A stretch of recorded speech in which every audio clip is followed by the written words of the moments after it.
Live from the Kingdom Bar and Grille in Overland Park, Kansas, the KC Sports Network live postgame show is about to begin.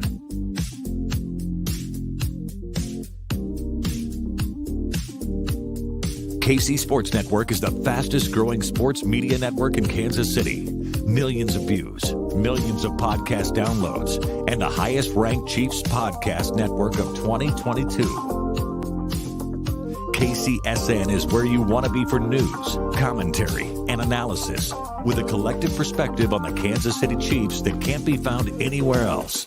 With more than 15 hosts, analysts, and former players you've watched play putting out nearly 20 shows per week, KCSN is a network for today's fan. Now, it's time for the KCSN live postgame show. Here's BJ Kissel from the Kingdom Bar and Grille in Overland Park.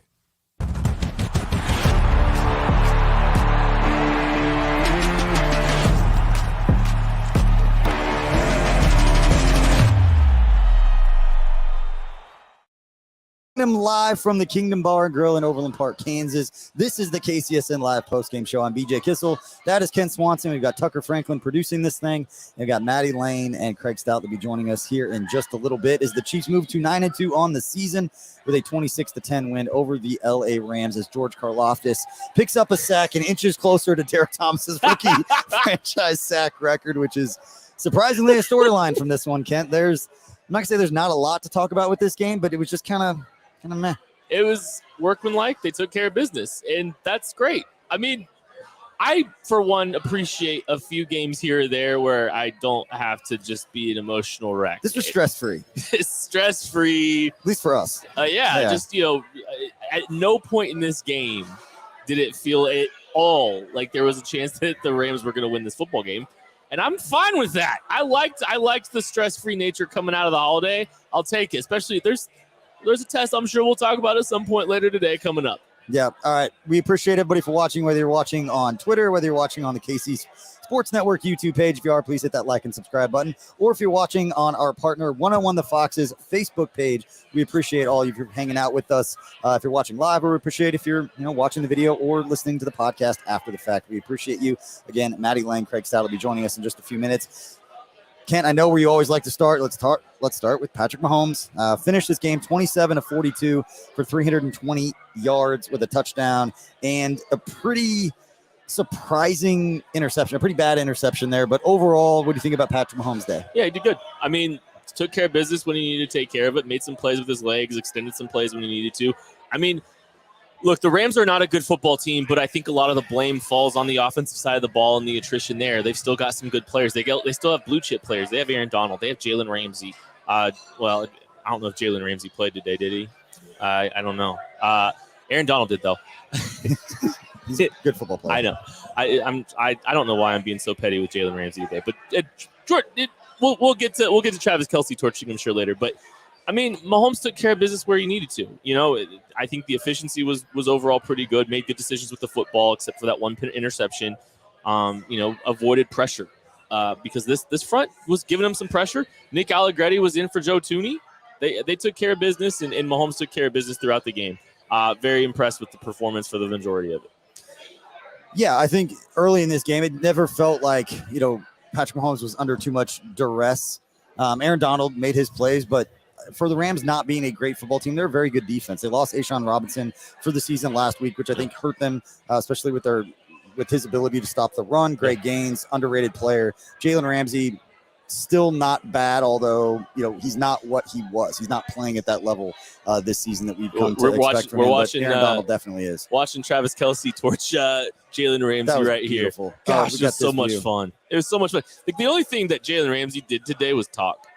It was just like that's it. I mean, that's all it was. He was getting roasted, didn't matter. So, but it was really going in on him. I have my moments here and there, but it was fun to see Travis Kelce and Mahomes get another one and doing it on Ramsey is kind of cool too. It was cool to get a lot of guys involved. We talk about this Patrick Mahomes all the time. There's always some tweet or some post in the third or fourth quarter saying how many different guys, 7 guys caught 2 passes, whatever it is. And this one, 10 guys caught a pass in this game. 3 running backs, 3 tight ends, 4 wide receivers. Got a little bit of everybody involved. Hopefully everybody came out of this one healthy. Tucker's going to have an injury report for us as soon as they get it from the post-game press conference. But, yeah, interesting line when you see that Travis Kelce is the leading receiver with 4 receptions for 57 yards and a touchdown. 9 receivers caught a pass longer than 10 yards today from Patrick Mahomes. Whew. And the shortest, and I mean, well, and Noah Gray almost got one too. He had 9-yard completion. So every receiver caught at least a pass of 9 yards today, and 9 of 10 caught one over 10 yards. Just getting everybody involved. Yeah, a little bit lighter workload for Travis Kelce, which is fine. I mean, he still got 8 targets, but look, they're going to need him in a bigger way in a couple weeks here, or over the next couple weeks. And his workload wasn't necessarily maybe as big as it's been in the past. Yeah, and one player to talk about real quick, and then again, we'll break this down with Maddie and Craig here in a little bit, but another player to talk about, Sky Moore. His ability to bounce back. We saw with Isaiah Pacheco a few weeks ago after his fumble. They went right back to him. He got the ball. Kind of the same thing with Sky Moore. Muff the punt. They go back to him. I think it was the next offensive drive. Makes a fantastic catch jumping up across the middle where his body's exposed, brings it in. It's great to see him just bounce back. And then we got Justin Watson back there. I know we'll have all week to talk about special teams, who's going to return punts. Kadarius Toney didn't play in this game. Also Juan Thornhill, Joe Tooney. So Chiefs a little banged up, still get through it and get that win. But offensively, for me, one of the standouts, especially early in the game, I thought it was a bigger storyline that probably won't spend a ton of time talking about. But I like to see what Sky Moore did coming back, making that play after the muff punt. So, Amari Rodgers from the Packers was a 3rd-round pick for them. They tried to get him involved in the return game, and he was he couldn't catch the football. He was fumbling at a higher clip than Sky Moore. Didn't materialize. He wound up getting cut. And I looked at I was just thinking this is not a great way to build the confidence of a young receiver, is continuing to put him back there, and kind of seems like he's maybe developing some yips a little bit back there in the return game. But the response from him, literally the next drive offensively, where he goes and he makes a big catch and has a couple more catches throughout the game. I mean, these weren't easy catches either. These weren't just, they got some manufactured touches too, but I'm thinking the corner route where he kind of extended away from his frame to make a really nice catch right after fumbling the punt, just, earlier, just before that. The response from him was outstanding. And that was so good to see, because there's so much talent for him as a receiver, and you're starting to see that involved a lot more as the season is going on. And I'm just glad his confidence wasn't shot with the special teams gaff again, going out there and just continue to get back. And credit again to Andy Reid for putting the ball right back in his hands and giving him another opportunity. Yeah, absolutely. Let's switch to the other side of the ball and talk about the defense a little bit. They finished with 3 sacks on the day. Shout out to Chris Jones. His agent Michael Katz put out there that he got a $1.25 million bonus for an incentive by getting at least 10 sacks in this season. So congratulations to Chris Jones, getting a little bit more money in his pocket. And then, as I joked earlier to start this, George Karlaftis got a sack, and then Brian Cook got a sack on the play that it seemed like 9 different guys had an opportunity to get a sack on Bryce Perkins. And then the 2 interceptions, L'Jarius Sneed and then Nick Bolton, who led the team in tackles in this game with 11, also got an interception there late in the game in the fourth quarter. And they took the ball away a couple of times. Now, before we break down and we have Maddie and Craig's, we know Craig's got thoughts on the defense. High level, what stood out to you about the defense? I just love the fact that they turned the ball over. They're continuing to make some more plays on the football, and that's going to become more and more invaluable as the season gets later. And they've had some timely turnovers here recently. And obviously this game was kind of out of reach, but to get 2 late fourth quarter turnovers to kind of make sure the game was iced, it was pretty big. I mean, it put the Chiefs offense in 2 short fields, and they put 6 points on the board because of it, and kind of secured this football game. But I really love the fact that they're making plays on the football and how they did it. L'Jarius Sneed on a true drop back, and a tip pass at the line of scrimmage. We talk about 3 sacks, the impact of the defensive line outside of that. Carlos Dunn with the tip, and Nick Bolton again there to close it out off a tip. So big time. Yeah, absolutely. All right, we're going to bring Craig and Maddie on. Before we do that, Tucker, you got a quick word for us? Yeah, I do. And if you guys know, DraftKings Sportsbook, an official sports betting partner of the NFL, is my go-to when betting on the NFL this holiday season. They've got the same game parlays, easy and fast payouts, and exceptional player prop options. And right now, new customers can just bet $5 on any NFL team to win their game and get $150 in free bets if they do. Check this out. Right now, everyone can earn up to 100% boost with DraftKings stepped up same game parlays. Go to the DraftKings Sportsbook app, place a same game parlay, and combine multiple bets like which team will win, player props, and point totals, and even more. The more legs you add, the bigger the boost, and the bigger your shot to win big. I like to do these. I call them my lottery ticket bets. I do 8 different legs for Chiefs games with the alternate lines. Go check it out. Here's what you got to do. Download the DraftKings Sportsbook app now. Use code KCSN. Place a $5 bet on any NFL team to win their game and get $150 in free bets if they do. Only at DraftKings Sportsbook using code KCSN. Minimum age and eligibility restrictions apply. See the show notes for details. Good stuff, Tucker. Great stuff. We've got a few more storylines looking through the comments. Make sure to send us your comments, your questions. We'll react to those during the show. Either Tucker or myself will bring on those. We got a lot of Ronald Jones comments, a lot of the red zone offense. We're going to get into that. We didn't want to touch every storyline before Maddie and Craig came on. So let's bring on Maddie and Craig to get their thoughts on the Chiefs' 26-10 win today over the LA Rams. Hi, guys. What's up, guys? What's going on? Hey guys, How's it going? Just another day. Just another dub. 9-2. We all have that energy. energy right now. I can tell. Yeah. We all have that level of energy. It's wild. This is, a pretty solid C plus level game from the Chiefs. There was never a chance of them losing it. They covered a giant spread. This was their third largest victory of the year. And it also still, we come out of it just kind of like, that was pretty ho-hum. Kind of let down a little bit, I guess. It's weird feelings. yeah, they didn't really show anything on either side of the ball. Didn't try and do anything especially special. Just kind of sit back in a 4-man rush on defense. Keep it pretty vanilla on offense. Very clearly came out just saying, hey, listen, we're a better team than these guys. We're just going to try and coast through it. And the fact that you can coast through the second best red zone defense in the league, which it showed when you're not calling your best red zone offense plays, and still scored 26 points, win by 16. Like it ended up being fairly light work for a sloppy game. Just your run-of-the-mill 26th straight victory in the months of November, December, and we're just sitting here taking it for granted. All the things that we preach not to do, we're just sitting here doing like, it's just another victory. Hey, do us a favor if you're watching this, hit the like button, hit the subscribe button, leave some comments. Tell us what you want us to talk about the second half of this show, what you're interested in, or the takeaways that you might have had from this game. It's kind of fitting, guys. It took us like 30 minutes into the lab this week on the game preview episode to actually get to this game, and I think it kind of shows. This was like, I don't know if we have any big takeaways from this game. I don't want to make a reaction to a singular thing about this football game as a point of concern, really. I mean, you could maybe talk about Sky Moore in the return game. That might be the biggest storyline that came out of this game, because I don't think you're right. I don't think the Chiefs really showed all that much on the offensive side of the ball. I don't think they showed much on the defensive side of the ball. They just kind of took care of work. But I mean, especially on offense, Matthew, any takeaway of substance for you on the offense today that you really want to react to? There's only 2 things, I guess, on the offensive side that I think even mattered a little bit. The running back room, it's been sorted out, right? Like Isaiah Pacheco's their best running back. It's not even close. And even if he may not be the most technical runner that they have or that the NFL is going to see, the way he runs so aggressively and gets downhill and is violent, I think matters a lot for this team.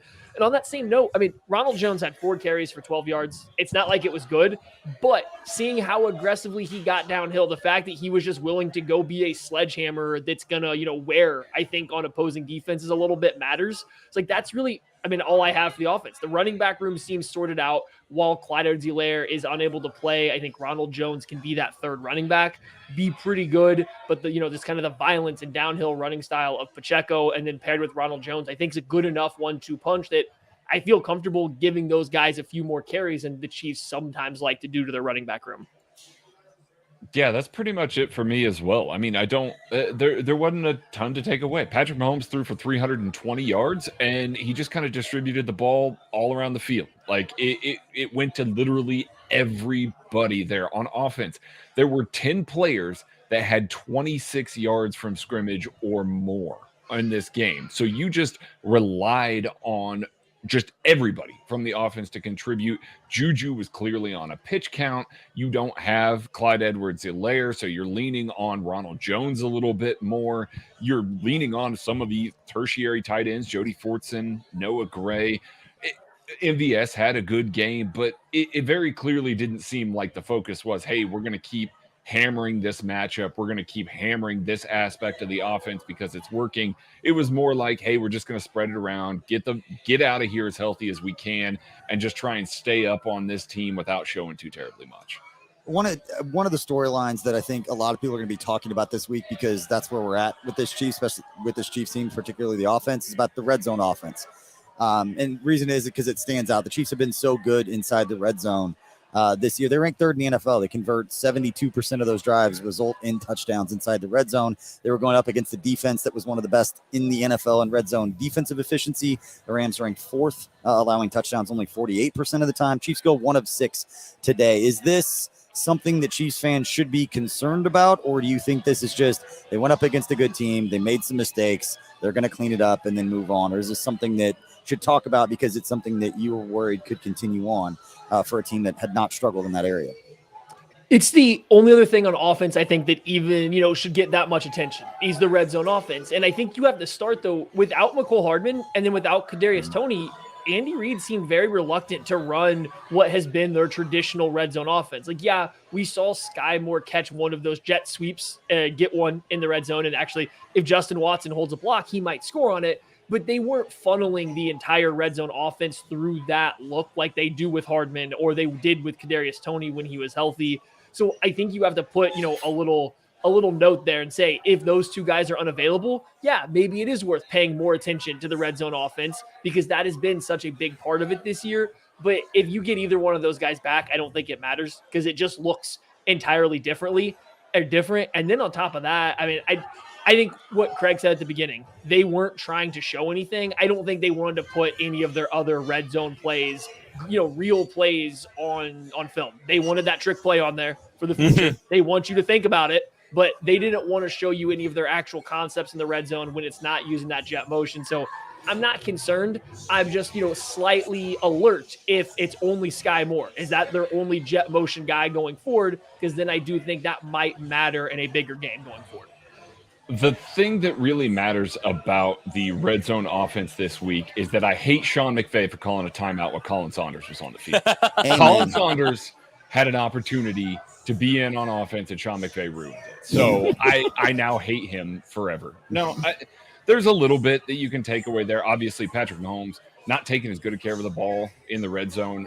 That's a little concerning because even if you're vanilla, you still got to take care of the ball. It does matter not having Joe Thuney down there. It really matters, especially when you've got a destroyer of worlds on the interior and Aaron Donald, who made his presence felt so many times throughout this game. I know that it was a quieter game for him, but it was still a very, very offensively affecting game there from Aaron Donald. So I still think that matters. They were obviously calling a lot of short side boots and some of the stuff that they did when they didn't have a great offensive line in front of Patrick Mahomes in the past. So we saw a little bit of that. We saw a little bit of reversion there, but yeah, I don't think that there's a ton to take away from the red zone offense, because I think when you see a team like Cincinnati next week, for instance, I don't expect that we're going to see most of the same plays that the Chiefs ran in the red zone this week. Yeah, the word unserious gets thrown around a lot on social media these days, and I don't think that's completely respectful of the work it requires to go out and beat a really bad football team. It still takes work and effort and all that stuff. So unserious may not be the right word, but there is a lot of gamesmanship this week, 100% in how the Chiefs approach this football game. You still have to play hard. You still have to execute what's called. But yeah, we talk about trick plays, and we talk about throw back to Mahomes, Sky Moore throwing back to Mahomes, Colin Saunders being on the field. They're showing things. They're trying to give looks and forced preparation and steal time throughout the week, for different looks, especially in a critical area of the field, like the red zone. So yeah, it's a little bit, I don't know if my ears are perked all that much from this game. I genuinely think Like, hey, good red zone defense. C call sheet at best. Like they're not showing much. I just At best. Yeah, let us know in the comment section just what grade you give this performance, and give us a offense, defense, and a special give us a special teams grade as well on what you thought about this performance. But yeah, it's hard to break it. There was never a doubt that the Chiefs were going to win this game, so that one's hard to break down in that kind of way. Yeah, and that's okay. It's kind of nice to have that. It's kind of nice to not have strong reactions and emotional responses right now in a big way. I mean, my mind's already in Cincinnati, in a lot of different ways. I am geeked out about that game. There's a few things we got to wrap up with this one, though, before we get out. Let's move on to the defensive side of the ball. We probably got to talk about that a little bit. I mean, Craig, any big sweeping declarations on defense? The same thing we just did on offense. Any big sweeping declarations on the defensive side of the ball? We kind of talked about it. Hey, Sean McVay's probably good for one drive with Bryce Perkins at quarterback. They put one together. Outside of that, I mean, the Chiefs just took care of business. Yeah, that's they did what good defenses do when they come up against bad offenses. They shut them down. And this is one that I expected maybe a little bit more through the legs of Bryce Perkins, who, was certainly elusive, escaping the pocket. A couple of times that I thought some defenders had the angle on him, and he completely eliminated it and was able to get to the outside, convert some third downs. But largely, the Chiefs did an excellent job, especially in the first half, of creating negative plays and staying ahead of the sticks. That is something that they have struggled with at times this season. And I wondered, with Bryce Perkins being out there, if that was going to be another instance of this, if they were going to be able to pick up some chunk plays on first downs, using some read option stuff, which they were doing there, and trying to really put the defensive ends in a little bit of a blender and be able to get some chunk yardage on first and second down to keep the thirds to a minimal thing. They weren't able to do that. The Chiefs defense was able to get stops on the early downs. Nick Bolton in the middle. Frank Clark played an awesome game, especially against the run, made several plays happen that were just excellent plays by him. So it did a good job of staying ahead of the sticks, forcing Bryce Perkins to be more of a passer, which we saw, obviously, when you limit an offense to less than 200 net yards. That's a great game for your defense, but we saw what happened when they were forced to be a passing offense, and it did not work out well for that team. Sorry, go ahead, Maddie. No, you can give the update if that's what you're going to. Yeah, I think that's what Tucker's writing down. I just saw the tweet as well. Tucker's got an injury update for us. Yeah, Andy Reid said the only new injury is Deion Bush. Hurt his elbow, should be fine. Good news, especially since L'Jarius Sneed left the game. You saw Willie Gay and Brian Cook both leave the game, but that's the only injury that Andy Reid says. Maddie, jump back in. What were your thoughts? It's the same thing as the offensive side. I don't really have many big takes from the defense either. I thought certain parts of it looked absolutely dominant. There was a stretch there in the first half where the Rams did have to try to throw the ball, and the Chiefs pass rush was eating them alive. And especially Frank Clark's get off in the first half. And I know a lot of people are going to zero in that the Rams were getting down against the play clock, and they were, but he also had a read on the cadence they were using. And it just got to the point to where when they were setting to snap the ball, Frank Clark was making it impossible because he was getting off the line so fast. Chris Jones was dominant there in the first half. And then I think coming out of halftime, the Chiefs did kind of mail it in a little bit, even defensively. They just started rushing forward. They were containing. They were trying to spy. There wasn't, I don't think, a lot that you could take from the Chiefs' defensive performance in this game one way or the other. They were just trying to kind of stop explosive plays.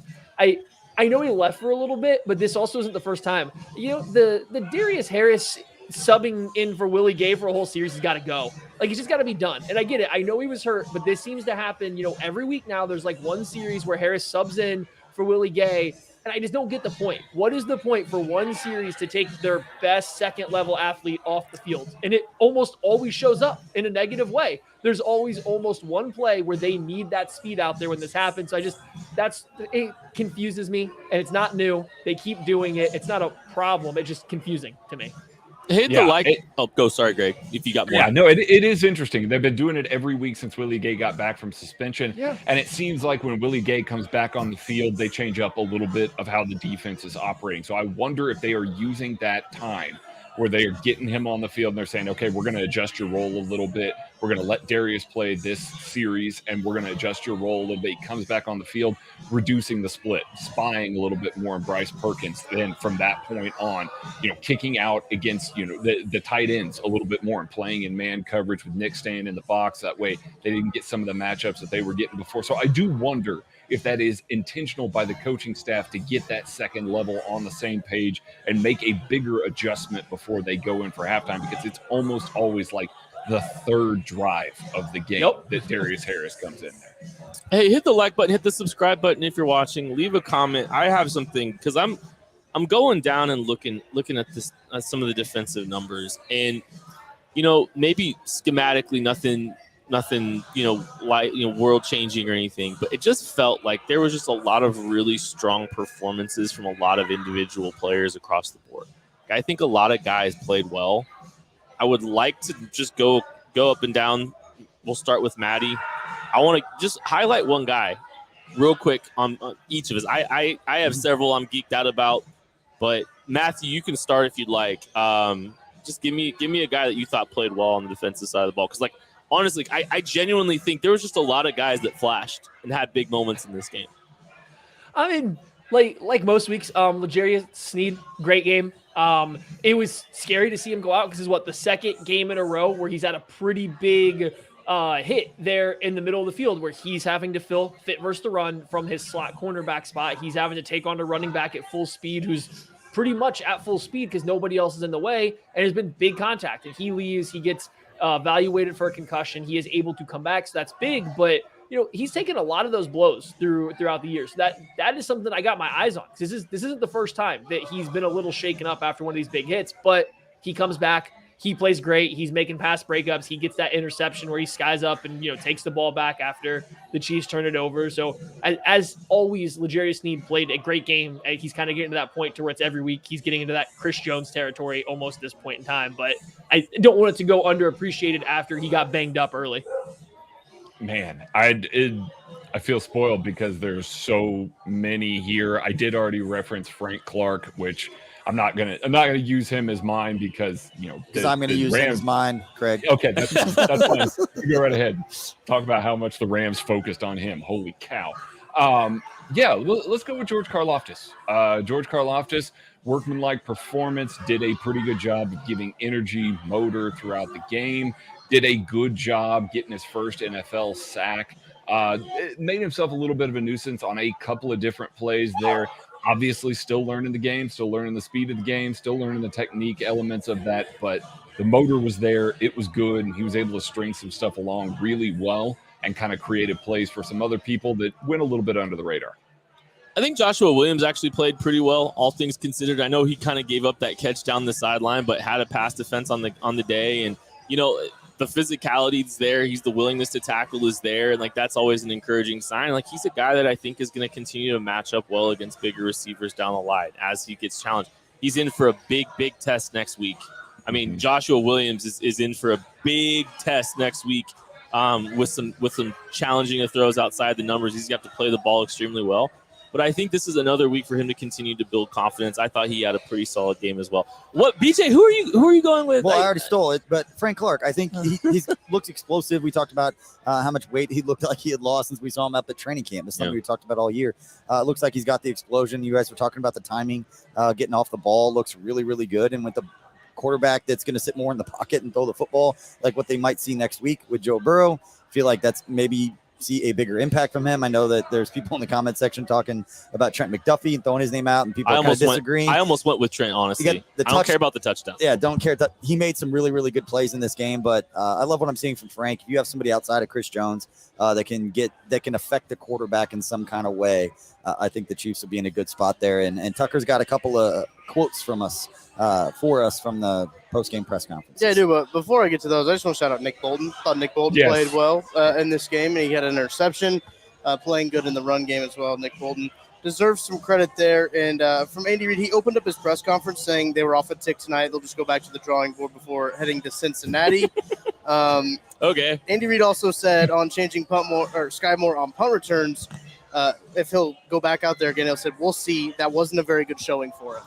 That means no. That means, yeah. Yeah, he's not going to. Please. Lastly, this is also about Nick Bolton. Andy Reid said he's having an all-pro type season. So high praise from Andy Reid to Nick Bolton. Sure, it's great to see him take the ball away, get the hands on an Absolutely. interception, and then lead the team in tackles again. It's huge. Is that back-to-back weeks for interceptions for him? Yes. Yeah. Honestly, No, the Chargers game feels like a month ago It does. Yeah. with Thanksgiving and everything. And I mean, yeah. Shout out to Nick for continuing to play well in the run game, within the structure of the play. This is one that's a tough one for a second level linebacker, especially when you've got a quarterback that's going to keep the ball. They're going to run a lot of read option. It muddies everything up on your plate, especially as a Mike linebacker. He did a really good job fitting the run between the tackles, did a good job of scraping over the top of stuff. This is again, like 5 or 6 weeks in a row that he has played really well as a run defender, doing a good job plugging things within the structure of the play. Like he is growing really, really strong throughout the back half of the year here. That's going to pay dividends against teams that want to try and run the ball. That was kind of the Chiefs' Achilles heel there for a little while, and he's done a good job of shoring it up. All right, we'll do our – go ahead, Maddie.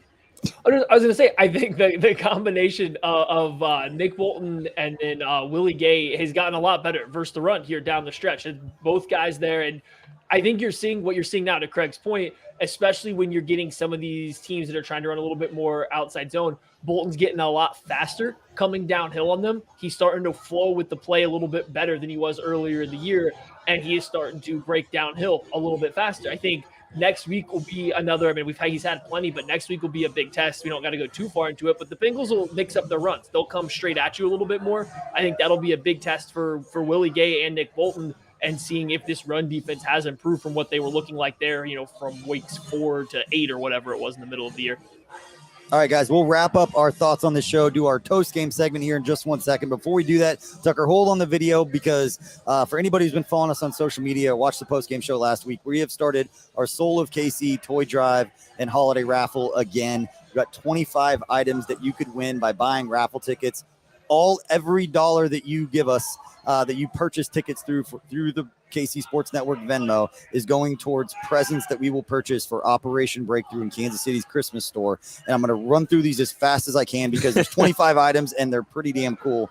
Patrick Mahomes jersey, a Creed Humphrey autographed stand-up sign, a Trey Smith autographed KC Pioneers jersey. You can have lunch with Colin Saunders and 2 of your friends this off-season. Chiefs tickets to the Christmas Eve game against Seattle. Cookie Society, Jeff and Marissa Allen's company. You can get Cookie Society every month for a year. You can get an $80 gift card to Manny's Mexican. Get 2 of those. A $150 gift card to Capitol Grill. A $100 gift card to 3rd Street Social. We've got 2 of those. $25 gift card to Jefferson's Bar and Grill. We have 4 of those. The Charlie Hustle Arrowhead Collection Pack. $100 gift card and 4 tour passes to Holiday Distillery. 6-pack of Jackson Family Wine. We have a 2017-2018 Kansas Jayhawks autographed basketball, a George Brett autographed book, Frank Clark signed football, Sky Moore signed football, Ochai Abaji autographed artwork, Super Bowl LIV signed football that includes Patrick Mahomes' signature, and a KCSN swag pack. It includes the hoodie that Kent and I are wearing, and a cooler bag, and a t-shirt, all kinds of stuff. 1 raffle ticket is $20. You get 10 tickets for $100. We've already had several $1,000s worth of purchases. We are trying to beat what we did last year, which was just under $14,000 raised. We purchased hundreds of toys for Operation Breakthrough and their Christmas store. It's one of the cooler things that we do, and we're going to do this quick video that we had last year that we put together just to show you guys. Last year when we raised all this money, here's how it was used.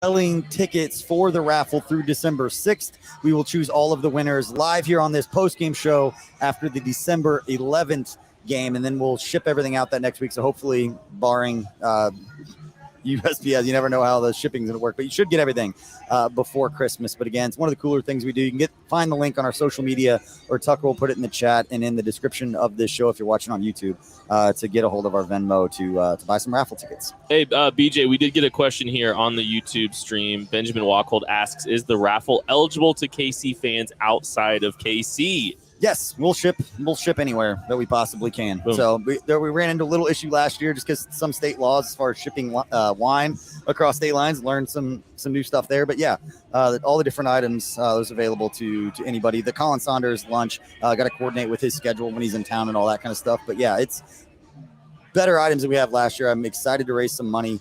We've got some cool news with some a business that is going to chip in and help us, which is pretty cool. But yeah, we appreciate all that. We'll get back to the game, but that going last year to Dick's Sporting Goods and buying all of those toys with the money that was raised was one of the cooler days that we've had with this company in 18 months. Very, very memorable moment, and we got to go to Operation Breakthrough, and after that, and see the kids and see the facility and all that stuff. It'll change you a little bit. So yeah, hopefully if you want to help support that and support what we're doing with them and potentially win some really sick prizes, please donate. And last thing, it's a 501c3. So all of the donations are tax deductible. Christian Gumminger is our community outreach coordinator. He'll get you the receipts and make sure you're taken care of in that kind of way. So it really is have a chance to win cool stuff. Money's going to a good cause.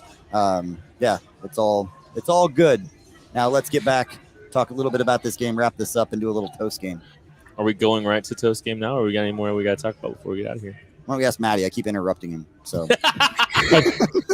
no, for the first time ever, I have nothing else about a Chiefs football game. This is never going to happen again. But that's essentially what this game was. I'm out of takes. We'll be talking a lot after that Bengals game next week. I'll tell you that much. All right, if you're watching this, Hey, look, if you've never watched the KC Laboratory and you start this week, I apologize for Rant Swanson coming out on the Thursday show in advance. I haven't had to use a swear jar at all on this post-game show. It's a far cry from last week. But now it's time for a little toast game presented by our friends up at Holiday Distillery and the new Ben Holiday Bottle and Bonded Bourbon. We've got ourselves a bourbon mule here at the Kingdom Bar, and if you've watched this show, you know what this is about. It's our toast game, our game MVPs that we are raising a glass to. And if you're watching at home, raise your glass with us. Kent, who you got for your game MVP today? I'm going Sky Moore. And the response from the fumble, that was a really tough way to kind of start your day off. And credit to Andy Reid for coming back to him. And credit to Sky Moore for playing really well for the rest of the game. You saw him make that tough corner catch away from his frame. But the other thing that you saw that I got really geeked out about is operating off schedule, off script, and running to space, trusting that Mahomes was going to find the football or find him with the ball. That was a big step, I think, in Sky Moore's development. More to come. 3 more years of this after this, hopefully more. Here's, you see what I did there? Sky Moore. My toast game. What you got, Matthew? I'm going to go with Jody Fortson. I thought he made a couple nice catches when they threw him the ball. I think he's becoming a weapon they're using. We want to talk about the red zone offense looking like it struggled a little bit. I think they were setting some stuff up to get Jody Fortson some touches down there. And then I got my eyes peeled. The Chiefs, about 4 times this game, 2 of them were with Jody Fortson for sure. They ran him in like a jet motion, but then they snapped the ball late, and then he turned it into a wheel route after the snap. That play is going to come back. That's not something the Chiefs normally do. They were trying to get Fortson running down the sideline on a vertical, but he was still moving laterally at the snap. Something I have my eye on. So the Chiefs are clearly trying to use him as a weapon. When they do call his number, it goes well. So, little toast for a guy that probably goes under the radar most games and doesn't catch a touchdown. But good game, Jody Fortson. I think there's bigger to come here soon. Maddie, what do you have there, by the way? This is a blood orange gin and tonic. Okay. Ooh, okay. God, that sounds good. Okay. What do you got for us? I know this was a defensive game, but we haven't talked enough about Isaiah Pacheco.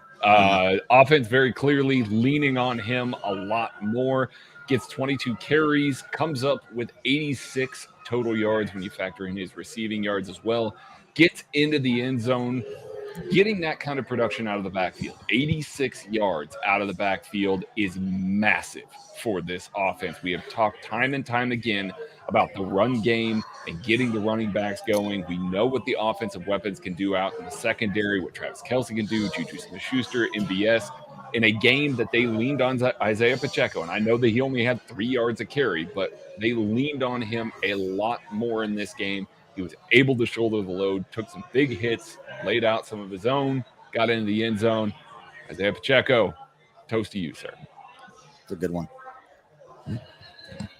All right, I'm going to give a toast to the guy whose pockets got a little fatter today with Chris Jones. Chris Jones picking up his 10th sack of the season and getting a $1.25 million bonus for the incentive of getting 10 sacks. And if you follow Mr. Craig Stout on Twitter, you will learn that is the first time with Steve Spagnuolo that we've had a 10-sack player in that defensive scheme. So make sure you're following Craig on social media and on Twitter. But yeah, I'm raising my glass to Chris Jones. He's been in the Defensive Player of the Year conversation we've been talking about the last few weeks. Continues to step up and make plays, and we're going to need that down the stretch. And it's going to have a good night. A lot of people talking about this game's pretty meh. One guy who's not thinking that right now is Chris Jones. So raise a glass to you, buddy. All right, running it out here. I got to go Good health. with Patrick Mahomes. Had the quietest 320-yard game, I think, of all time. 27 for 42, averaging 7.6 yards per play. Only one touchdown. Still had a great game. I think he's on pace to break the single-season passing yards record. So I'm going to crunch some numbers. I'll get back with you guys, but I think the pace is pretty reachable. So here's to Patrick Mahomes. It still is, Tuck. It still is. He had that with 10 minutes to go in the fourth quarter, too. All right, let's wrap this up, and I'll give our final thoughts, maybe a little preview about what we're looking forward to with the game against the Cincinnati Bengals next week. Kent, we'll start with you. What are you looking for this week? What are the big keys for you as they get ready to play a game that at the beginning, when the schedule came out, they said, what game are you circling on your calendar? That was the one for me. I know it kind of changed because the Bengals really started to struggle early in the year, and they've kind of turned it around, and they should be getting Jamar Chase back in this game, which is going to be a big thing for them. But what are you looking forward to with this matchup? Look, there's only one team that has been loosey to Charlie Brown, in the NFL, and that's the Cincinnati Bengals. They beat them twice last year. I think you're going to see a very focused football team that is ready to exercise some demons. And they don't have to do that very often. Kind of felt like they did it against Tampa this year. I think you're going to see a very, very focused performance from this team, and I'm very much looking forward to the bopping of the Cincinnati Bengals on Sunday. Craig, let's go to you. We got Big Eagles bar here at the Kingdom Bar and Grille right now. If you can't hear that, they're blaring. Bopping. So, no. Craig, what do you got for us? You heard Bopping it, is back. Bopping is back. Dude, Rant's coming out. I'm telling you, it's going to happen. Put Patrick Rant in the Mahomes holster. In his postgame said about Cincinnati, they beat us. I played terrible in the second half. We lost at home in a game that could have sent us to the Super Bowl. We'll be ready to go next week for sure. It's going to be scorched earth. If the defense can play well and get after that offensive line, which can still be got after, and Joe Burrow takes a few hits, Patrick Mahomes and this offense are going to be so much more dialed in than we saw them tonight. This is going to be a completely different game from that point of view. I think that we're going to see an over my dead body game. Shout out to Therese there. I think we're going to see Patrick Mahomes go nuclear in this game because he wants it, and we'll stop talking about that. Like this week, you're going to hear a lot about, is Patrick Mahomes still the MVP? Maybe it's Tua. Maybe it's it. You saw how we played in the red zone. Yeah, that'll all go away next week. Yeah, I echo the same sentiments here as everybody else, right? I think that most Chiefs fans have the same feeling. The Chiefs were kind of coasting through this one. They're getting ready for a big Bengals game. We've seen this Chiefs team, when they play teams that they are seeking quote-unquote revenge on, they do kind of turn it up a little bit. Andy Reid will never say it. Like, he'll never say that this is a game they thought they could, just scoot by on. I don't know. I think the players' just energy and attitudes and just kind of what they did on the field can tell that whole story. I think it's going to be a complete 180 next week. I think you see more fire in the quotes about the upcoming Bengals game than we saw on the field against the Rams. So, yeah, I think it's going to be a fun game. They're going to come out. They're going to be firing hot. They're going to come out with all the best stuff. So I'm excited for it. I don't really have much tactical takeaway yet. It's just a matter of I think it's going to be a fun game to watch, and it's going to be really fun to listen to Kent yell and scream about this on Thursday. Yeah, it's going to be a great test. I'm excited to see the young DBs go up against Jamar Chase and go up against that dude, because that was the storyline in that game, and we were all in Las Vegas getting ready for the East-West Shrine Bowl when these teams played in the playoffs, and it was the game that I had circled all offseason. It's like, this is the one. They came into our house. They beat us. They're the one team that if you're going to say, oh, so-and-so is the favorite of the AFC, they were the one that I always kind of pointed to, and nobody talks about the Bills. We beat the Bills. The Bengals beat us in our place for an opportunity to go to the Super Bowl. So I expect Chris Jones, Frank Clark, those guys to be fired up. I'm excited about that, but it's a huge opportunity for Trent McDuffie, Josh Williams, all those guys going up against a Bengals team that is absolutely going to be ready for this. And it's going to low-key be one of my favorite games that I've been excited about all season long. But we appreciate everybody for hanging out for this episode of the KCSN Live post-game show. Again, Chiefs win 26-10 over the LA Rams, move to 9-2 on the season. We'll have plenty more content. These three guys will be going live Monday night at 8 p.m. Central Time for the KC Laboratory, and we'll have our KCSN update tomorrow morning with Matt Miller with our stock up, stock down report, and I'll have my 10 things. It might just all be about Travis Kelce at this point. He's got so many records, so many different things going on, but plenty of content coming for you this week from KC Sports Network. Hit that like and subscribe button, and go check out the Solo KC raffle items. I guarantee you'll feel better knowing that you're going to have a chance to win some cool stuff, and you're going to help the Kansas City community in the process with the Operation Breakthroughs Christmas store. So thanks all for hanging out. We will see you all next time.